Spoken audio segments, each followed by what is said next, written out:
Hello everyone, आज का ये वीडियो लेक्चर है हमारा सेट थ्योरी में और हम डिस्कस करने वाले हैं क्वेश्चन नंबर 7। ठीक है, एक्सरसाइज 1.3 एंड चैप्टर है ये हमारा सेट थ्योरी। तो 7th क्वेश्चन में मेरे पास कुछ फीडबैक्स आए थे स्टूडेंट्स के लिए कि उनको डाउट्स फेस हो रहे हैं, तो देखते हैं इस क्वेश्चन को कैसे सॉल्व करना है। क्वेश्चन है हमारा, each student in a class of 40 studies at least one of the subject English, maths and economics. एक क्लास में 40 स्टूडेंट्स हैं और 40 students English, maths and economics पढ़ते हैं। 16 स्टडी इंग्लिश, 16 स्टूडेंट्स इंग्लिश का सब्जेक्ट स्टडी करते हैं। 22 इकोनॉमिक्स स्टडी करते हैं। 26 स्टूडेंट्स मैथ स्टडी करते हैं। सो यहाँ पर हमारे पास बिकॉज 3 सब्जेक्ट्स गिवन है, तो मैंने इधर अज्यूम कर लिया कि लेट सब्जेक्ट हमारा इंग्लिश है ए डिनोट कर रहा है, मैथ सब्जेक्ट को बी डिनोट कर रहा है एंड इकोनॉमिक्स के सब्जेक्ट को सी डिनोट कर रहा है। ठीक है, तो हमारे पास इंग्लिश के स्टूडेंट्स, नंबर ऑफ स्टूडेंट्स हो गए हैं 16, मैथ्स के नंबर ऑफ स्टूडेंट्स हो गए हैं 26 एंड इकोनॉमिक्स के नंबर ऑफ स्टूडेंट्स हो गए हैं हमारे पास 22, जैसे कि आपको क्वेश्चन में गिवन था। ओके, सो आगे इन्होंने हमें कहा है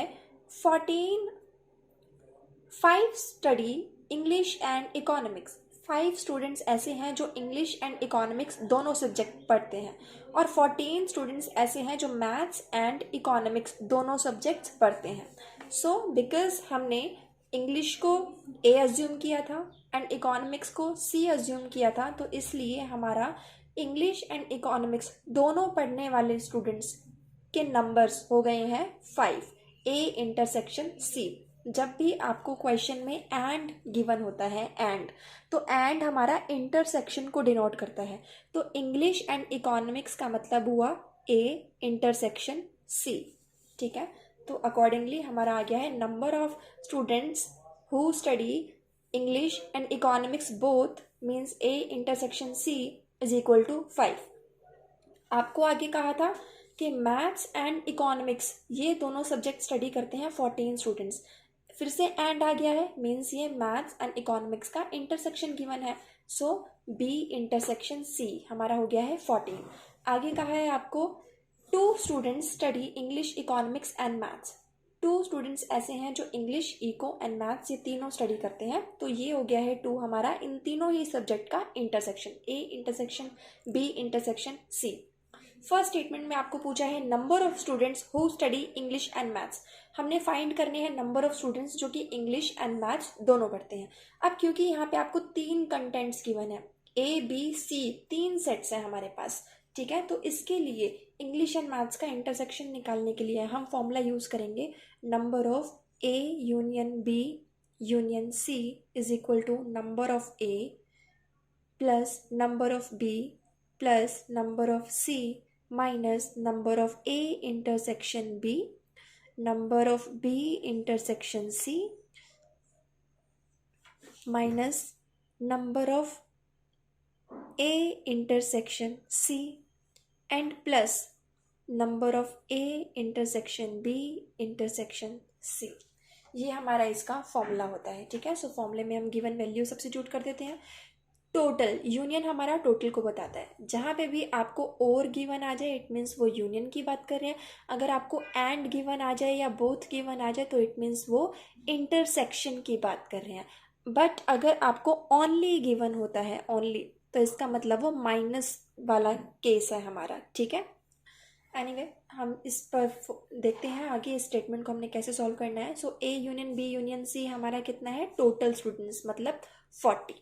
ठीक है, तो इसकी वैल्यू हमने रख दी है इधर 40 इक्वल एन ऑफ ए है हमारा 16 प्लस एन ऑफ बी है हमारा 26 प्लस एन ऑफ सी है हमारा 22। इसमें माइनस कर देना है N of A intersection B जो कि हमारे पास गिवन नहीं है, सो इसे एज इट इज हम रख देंगे। आगे माइनस करना है N of B intersection C, N of B intersection C है हमारे पास 14 एंड इसके बाद माइनस कर देना है N of A intersection C, ये है हमारे पास 5। फिर प्लस करना है इन तीनों का इंटरसेक्शन जो कि है हमारे पास 2। ठीक है, ये हमने यहाँ तक कर दिया सॉल्व। आप सिंप्लीफाई कर लेते हैं, इसका टोटल हो जाएगा हमारे पास 64 minus N of A intersection B. इसे हम सॉल्व कर लेते हैं, हमें मिलेगा -17। So 40 equal 64 minus 17, 47 minus N of A intersection B. इसे सॉल्व कर लेते हैं। N of A intersection B is equal to 47 minus 40 is equal to 7। First case हमारा यहाँ पे सॉल्व हो गया। सेकंड केस पर आते हैं। सेकंड केस पर आपसे पूछा है English maths but not economics. वो नंबर ऑफ स्टूडेंट्स बताइए जो इंग्लिश एंड मैथ्स दोनों पढ़ते हैं लेकिन इकोनॉमिक्स नहीं पढ़ते। देखो, अगर ये कहा जाता हमें कि इंग्लिश पढ़ते हैं बट इकोनॉमिक्स नहीं पढ़ते, ठीक है, तो इंग्लिश है ए, सो इंग्लिश पढ़ते हैं, नंबर ऑफ स्टूडेंट्स जो इंग्लिश पढ़ते हैं बट इकोनॉमिक्स नहीं पढ़ते, इसका मतलब ए में से माइनस कर दो इकोनॉमिक्स वाला पोर्शन, राइट, यानी ए में से माइनस कर दो सी। तो ये अब हमारा ओनली का केस है कि इंग्लिश पढ़ते हैं लेकिन इकोनॉमिक्स नहीं पढ़ते, ए माइनस सी। अब यहाँ पे आपको क्या बोला है कि इंग्लिश एंड मैथ्स ये दोनों पढ़ते हैं बट इकोनॉमिक्स नहीं पढ़ते, इसका मतलब आपने निकालना है नंबर ऑफ ए का इंटरसेक्शन मैथ के साथ तो है, यानी कि इंग्लिश और मैथ ए इंटरसेक्शन बी ये दोनों पढ़ रहे हैं बट इकोनॉमिक्स नहीं पढ़ते, लेकिन इसमें से आपने माइनस कर देना है इनका इंग्लिश और मैथ का इकोनॉमिक्स के साथ वाला पोर्शन, मीन्स माइनस कर देना है A intersection B intersection C. English और मैथ का इकोनॉमिक्स के साथ का इंटरसेक्शन माइनस कर देना है, राइट। ये आपका बन जाएगा कि इंग्लिश एंड मैथ्स पढ़ते हैं बट इकोनॉमिक्स नहीं पढ़ते। अब देखते हैं इसे सॉल्व कैसे करना है। English and maths but not economics, right. हम एक वेन डायग्राम बना लेते हैं। A set B and set C. A B C, A है इंग्लिश, बी है मैथ्स एंड सी है हमारा इकोनॉमिक्स।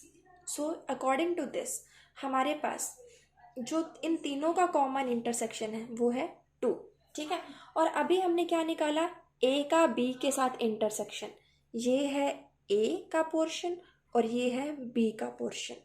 ए और बी का इंटरसेक्शन, इस पूरे के अंदर की जो हमारी वैल्यू आई है वो है 7। अब आपसे पूछा क्या है कि इंग्लिश एंड मैथ तो पढ़ते हैं लेकिन इकोनॉमिक्स नहीं पढ़ते, यानी कि ए और बी का इंटरसेक्शन तो लो, ये तो लो, लेकिन ये जो इकोनॉमिक्स का वाला एरिया अब इस पूरे इंटरसेक्शन में आ रहा है, देखो इस पूरे इंटरसेक्शन में इकोनॉमिक्स वाला एरिया कौन सा है, जहाँ पर ये वाला एरिया शेडेड, ये है हमारा इकोनॉमिक्स वाला पोर्शन। मतलब इस पूरे रीजन में से आप ये जो इकोनॉमिक्स वाली लाइन आ रही है इसको कट कर दो, तो क्या बचेगा आपके पास, ये वाला पोर्शन के ए एंड बी पढ़ते हैं लेकिन इकोनॉमिक्स नहीं पढ़ते। हमने यही एरिया बताना है। सो गाइस, अब ये पूरा एरिया हमारे पास है 7, ए इंटरसेक्शन बी है 7, और ए बी सी इन तीनों का कॉमन है हमारे पास अंदर वाला पोर्शन 2, ये वाला पोर्शन है आपके पास 2 और ये पूरा है आपके पास 7। आपने निकालना क्या है, सिर्फ इतना निकालना है, ए और बी पढ़ते हैं लेकिन इकोनॉमिक्स नहीं पढ़ते, तो इसके लिए क्या करेंगे हम, minus, means A intersection B में से आपने माइनस कर देना है A intersection B intersection C. तो आपके पास आ जाएगा कि इंग्लिश एंड मैथ्स पढ़ते हैं बट इकोनॉमिक्स नहीं पढ़ते, तो इसकी वैल्यू है हमारे पास 7 माइनस इसकी वैल्यू हमारे पास 2, आंसर आ जाएगा 5। अगर हम वेन डायग्राम में भी देखें तो हमें ये शेडेड रीजन निकालना है, और ये शेडेड रीजन की वैल्यू क्या है, पूरे एरिया में से जो ये कॉमन एरिया है वो माइनस कर देंगे जिसमें इकोनॉमिक्स भी आ रहा है, तो बच गया क्या, 5 हमारा सेकंड केस का आंसर है। इस तरह से ये क्वेश्चन आपने सॉल्व करना है। स्टिल अगर आप सेट थ्योरी चैप्टर में कोई भी डाउट फेस कर रहे हैं तो कमेंट सेक्शन में आप मेंशन कर सकते हैं, you will get the next video lecture. Okay, thank you, keep practice.